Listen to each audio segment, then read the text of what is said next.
Bienvenue sur Africa 24 dans cette nouvelle édition du QG News. Voici les titres. L'élection de Mohamed Bazoum validée par la Cour constitutionnelle. Un dispositif sécuritaire a été déployé dans la capitale nigérienne aux endroits stratégiques pour empêcher d'éventuelles manifestations de l'opposition.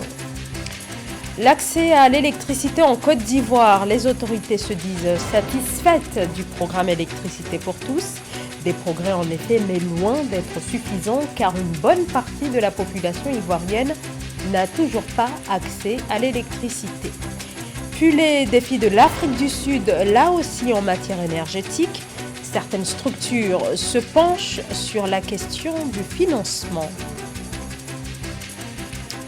Mais tout d'abord, le décès de Guy Brice Parfait Kolela, l'opposant congolais âgé de 60 ans, avait été testé positif au Covid-19 vendredi dernier. Il est mort des suites du virus. Il est décédé dans l'avion médicalisé qui était venu le chercher à Brazzaville dimanche après-midi, précise Christian Sier-Rodrigue Mayonda, son directeur de campagne.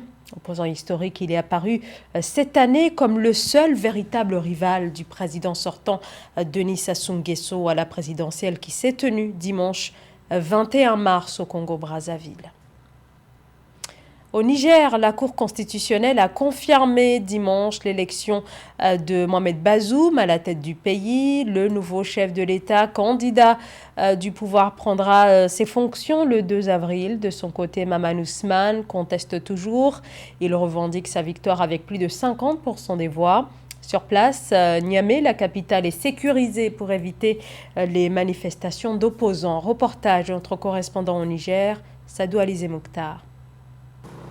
Risque de troubles à l'ordre public et urgence sanitaire sont les motifs invoqués par les autorités de la ville de Niamey pour interdire la manifestation programmée par la coalition des partis membres de l'opposition politique ce 20 mars 2021.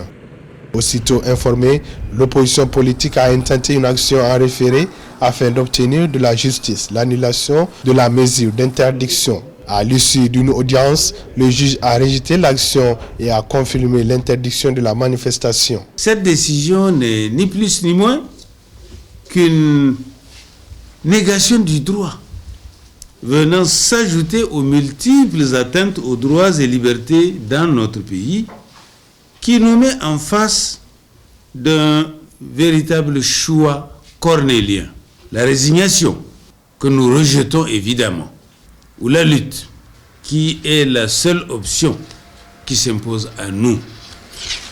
À travers cette manifestation, l'opposition voudrait réclamer la vérité des urnes et exiger la libération des détenus politiques au rang desquels l'opposant Hama Amadou, le général de l'armée à la retraite Momoni Brema.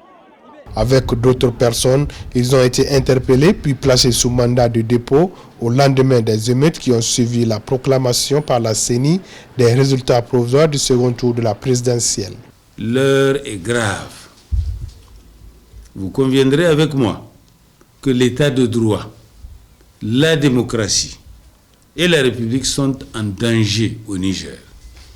Je mesure et salue votre engagement, votre détermination et vous invite à rester mobilisés à défendre notre victoire en attendant sa confirmation par la Cour constitutionnelle. Pour rappel, l'opposition conteste les résultats provisoires de l'élection présidentielle du 21 février 2021 donnant Mohamed Bazoum du parti au pouvoir vainqueur. La coalition de l'opposition assure que c'est son candidat Mahaman Ousmane du Renouveau démocratique et républicain RDR-Tchengi qui a remporté le second tour de la présidentielle. En plus de la crise sanitaire ayant entraîné une aggravation de la crise économique, les Burkinabés vont devoir faire face à une nouvelle hausse des prix. Les autorités ont décidé de revoir à la hausse les prix des hydrocarbures à partir de ce mardi. Une augmentation par exemple de 10 francs CFA par litre pour le prix du Super 91 et du pétrole. Samantha Saberou Saboubanga. À compter du 23 mars 2021, les prix des hydrocarbures vendus à la pompe au Burkina Faso connaîtront une augmentation. À cet effet, 10 francs de plus sur les prix du gasoil et du pétrole. Le Super 91 coûtera à la pompe 615 francs au lieu de 605 francs et le gasoil 545 francs au lieu de 535 francs. Quant au gaz butane, l'augmentation concerne les bouteilles de 12,5 kg qui connaîtra une hausse de 500 francs.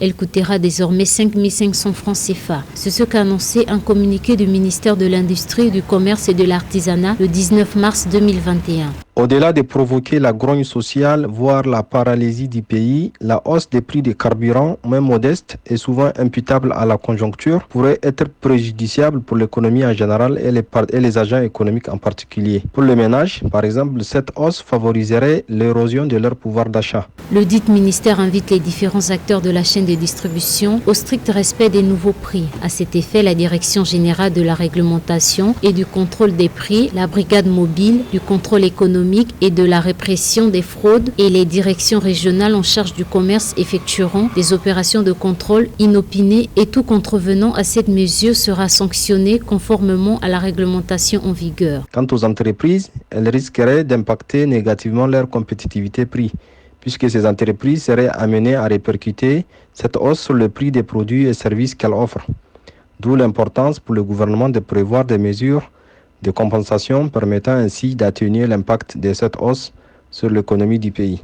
Rappelons que le 1er septembre 2020, les prix des hydrocarbures avaient connu également une hausse, mais celle-ci était de courte durée, car le 19 novembre 2020, les prix des produits des hydrocarbures avaient connu une baisse de 10 francs. L'Égypte impose une taxe sur les visas. Certains pays, l'Algérie serait sur la liste des États concernés. Les demandeurs de visas doivent désormais s'acquitter d'une taxe de 25 $. En juin dernier, les autorités égyptiennes avaient déjà imposé une taxe sur les visas aux ressortissants de certains pays du Golfe, une mesure qui ne touche pas en revanche les pays avec lesquels l'Égypte a ratifié des accords bilatéraux.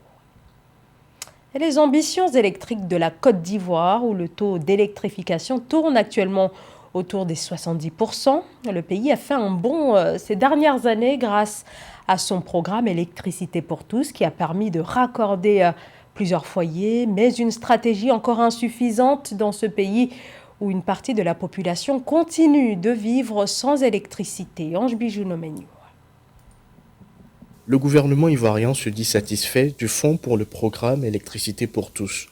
Doté d'une enveloppe de 60 milliards de francs CFA, ce fonds a été créé pour faciliter l'accès à l'énergie électrique. De manière concrète, il s'agit de permettre aux populations bénéficiaires de payer seulement 1000 francs CFA pour le raccordement électrique au lieu des 150 000 francs CFA habituels. C'est une politique plus que généreuse, simplement parce qu'elle permet aux parents, même les plus démunis, dans le fin fond de la Côte d'Ivoire, de bénéficier de l'électricité. Quand vous prenez le taux de couverture des différentes régions de la Côte d'Ivoire et vous comparez ce taux de couverture des différentes régions de la Côte d'Ivoire avec les régimes successifs qui se sont succédés, il n'y a pas photo. 7 ans après son lancement, le fonds Électricité pour tous a donné des résultats plutôt satisfaisants. Selon la Banque mondiale, la Côte d'Ivoire couvre entièrement sa demande intérieure en énergie électrique et dégage un excédent d'environ 10% qu'elle exporte dans la sous-région. Notre pays avait pour capacité installée de production de 1200 MW. Mais ce qui a été fait en 50 ans, mais le président de la République l'a fait en 10 ans. On a multiplié par 2 notre capacité de production. Je mets quiconque au défi de dire autre chose. Avec une puissance installée de 2230 MW, la Côte d'Ivoire couvre près de 94% de sa population. Ce résultat est dû en partie à la privatisation du secteur électrique du pays. L'Afrique face au déficit énergétique, près de 650 millions de personnes sont privées d'électricité, des secteurs entiers sont fragilisés, mais depuis quelques années, les initiatives se multiplient sur le continent afin de favoriser notamment le recours aux énergies renouvelables, mais se pose la question du financement, problématique qui se pose notamment en Afrique du Sud où certaines structures tentent de trouver des solutions. Siamlo, Victoria Sedji. La compagnie sud-africaine de services médicaux Netcare, cotée sur la bourse de Johannesburg, a levé 67 millions de dollars via des obligations durables émises le 19 mars 2021. Les coupons seront délivrés pour 3 ans à un taux de 5,4% et permettront au groupe Netcare d'adopter des normes de durabilité. Netcare est ravi de faire partie de la communauté mondiale des institutions sanitaires décidées à mener la transition vers un secteur sanitaire plus respectueux de l'environnement. Netcare prévoit d'ici 2030 de convertir ces déchets sanitaires présentant des risques infectieux en déchets non nuisibles, affirmant avoir déjà réduit son intensité énergétique de 24% entre 2020 et 2013. Elle dit vouloir atteindre une réduction supplémentaire de 22% d'ici 2023.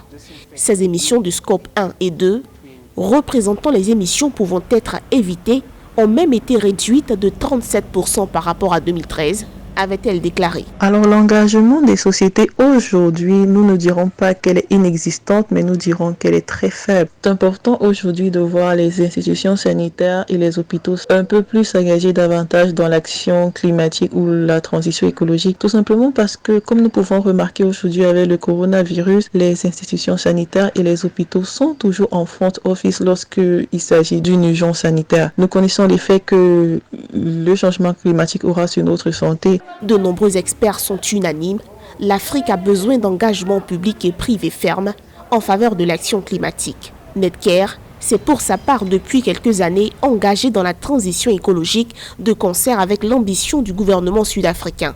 Une douzaine de distinctions lui ont été décernées entre 2019 et 2021, dont le prix du champion du climat 2019, hôpitaux verts et sains dans le monde, la plaçant ainsi au second rang mondial, parmi plus de 28 000 hôpitaux.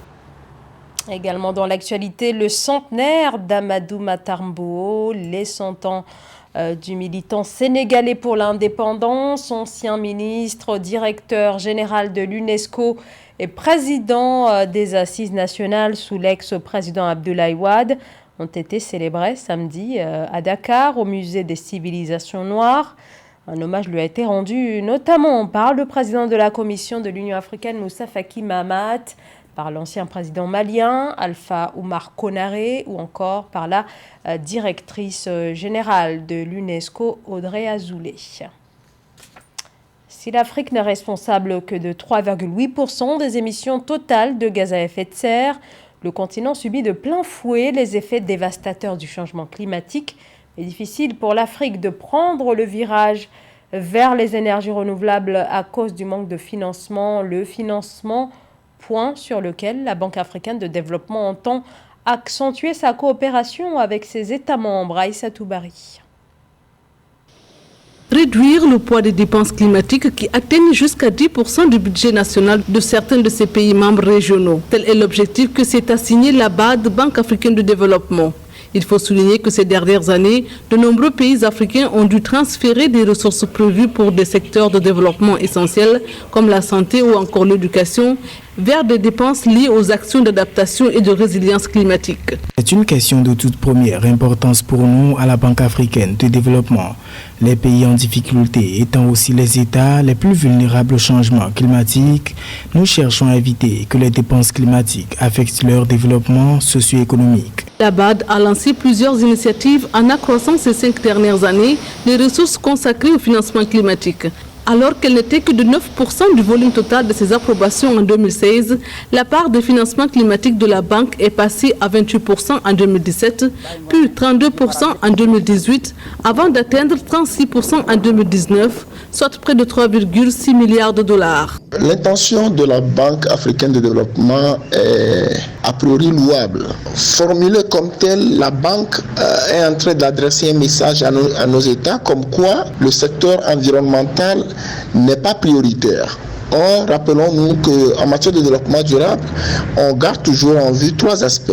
Le développement économique, le développement social ou culturel et le développement environnemental.